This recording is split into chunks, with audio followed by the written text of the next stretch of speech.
Hello guys, Ashit Gameplays, I'm Fabio Pisco. Wait, someone's calling.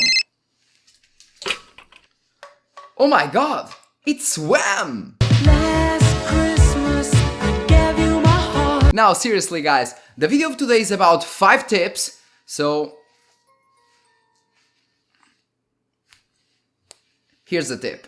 5 tips of how to make your computer perform faster. This is not focused on gaming, but mostly an overall experience. So faster on Windows, faster booting, faster gaming experience overall. So 5 tips of how to make your PC faster.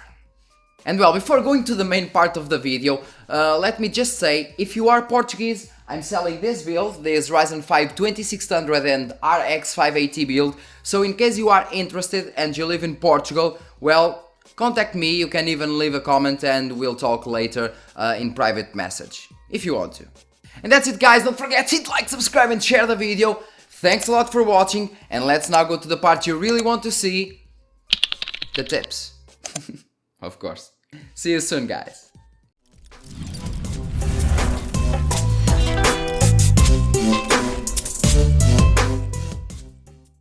So guys, here we are now, so let's go to the first tip.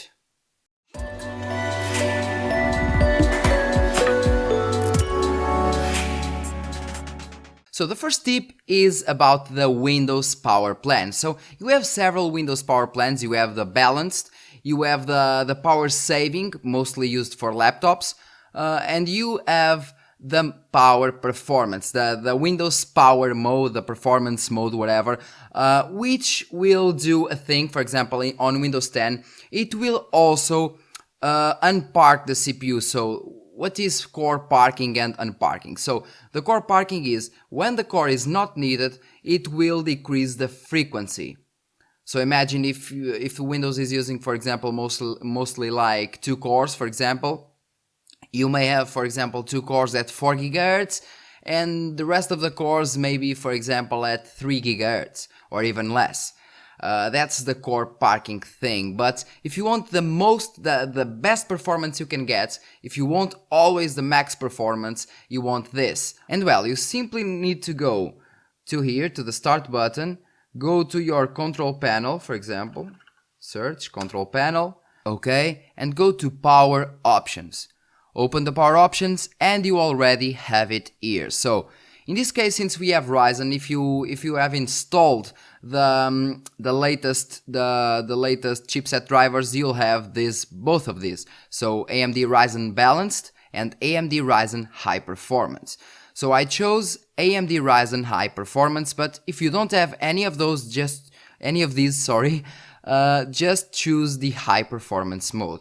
So you'll have the cores unparked. For example, on Windows 7 you had to select the high performance mode and still you needed to use a software to unpark the cores. But on Windows 10 you select the high performance mode and the cores are automatically unparked. How do you see it?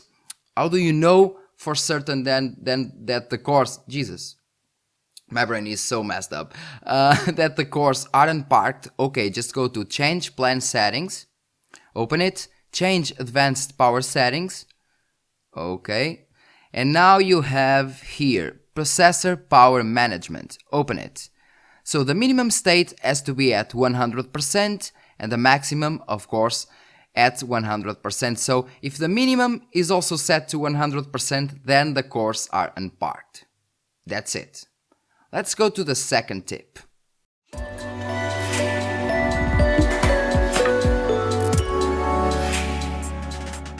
So the second tip is one of the most basic tips ever, and people still fail to do it. They fail to do it a lot of times.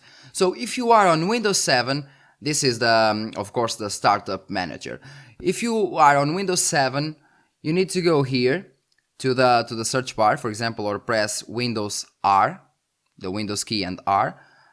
Go here and go for msconfig. Oh, my bad. msconfig. And this menu will open.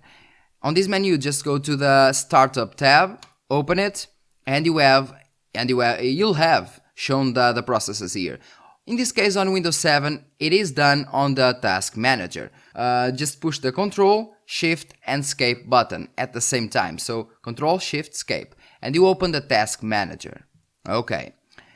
Here you have the Startup tab, of course, like I said, and you have here the several processes you have. Most of people have something like 20 or 30 non-Windows related software, so third-party software running, booting up with Windows. So this will slow down Windows a lot.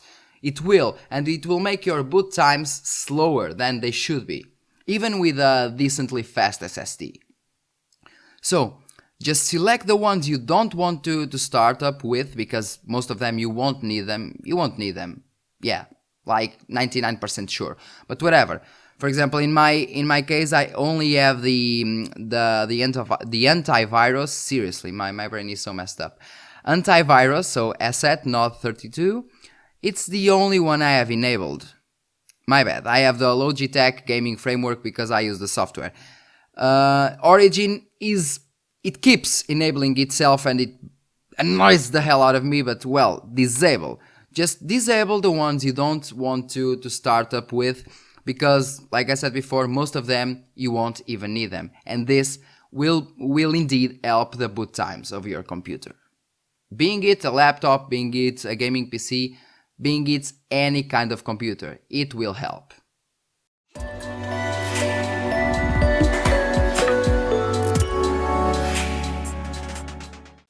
So the third tip is another basic tip, which is the bloatware and background processes. So when I install Windows, one of the first things I do is to disable all the background processes, and for example in terms of privacy and etc.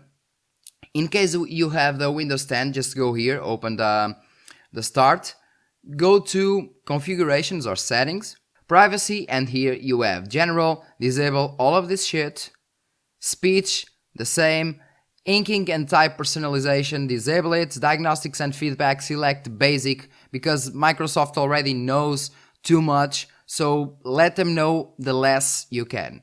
Activity history, disable this. Location, disable it. Camera, enable it if you use the camera in your PC, otherwise disable. Microphone, the same. For example, I use the microphone only for some apps. You can select the apps you want. In this case, the camera only. Voice activation, if you don't need it, disable it, of course. Notifications, account info, contacts, calendar, phone calls, call history, disable all this crap. And here on the bottom, you have background apps. Go here, background apps, and you have the option to let apps run in the background. Please, no! No! No!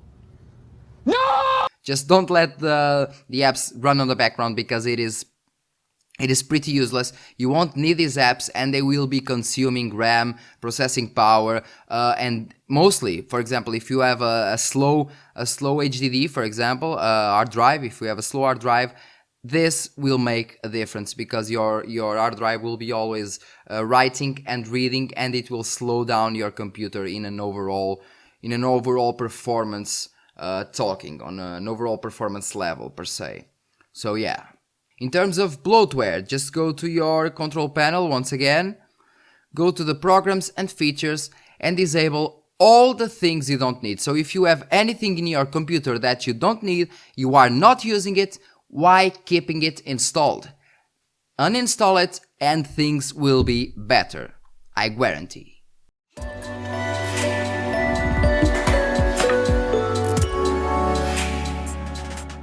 So the fourth tip is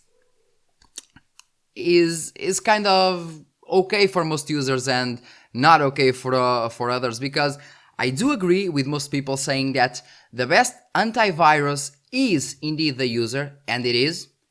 But let's be real. Most of the users, for example, download cracked games, they download cracked software, and some of those websites are a bit shady per se, and some of them have, for example, phishing, some of them have malware, some of them have even worse, virus.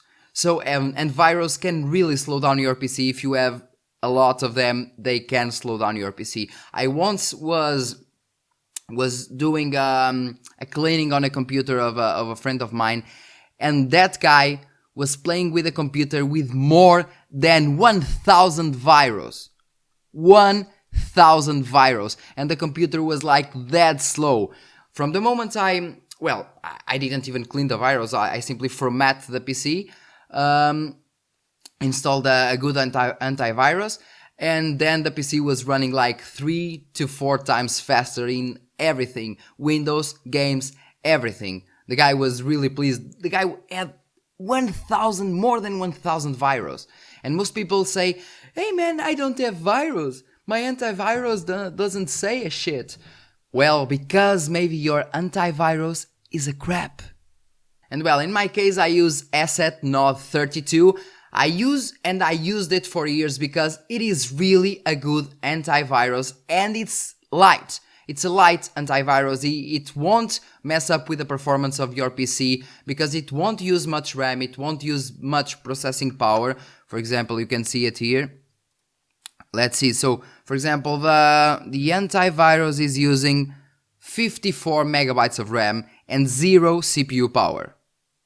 And it has only like 1 or 2 processors, so it's pretty light, it's easy to use, and most of all, it's a good one. So I now need to update.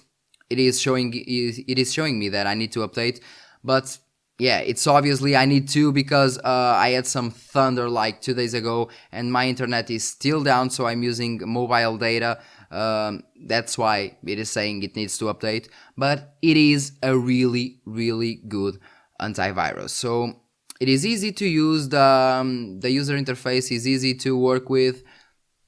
Just buy just buy an antivirus and stay safe. It's better this way.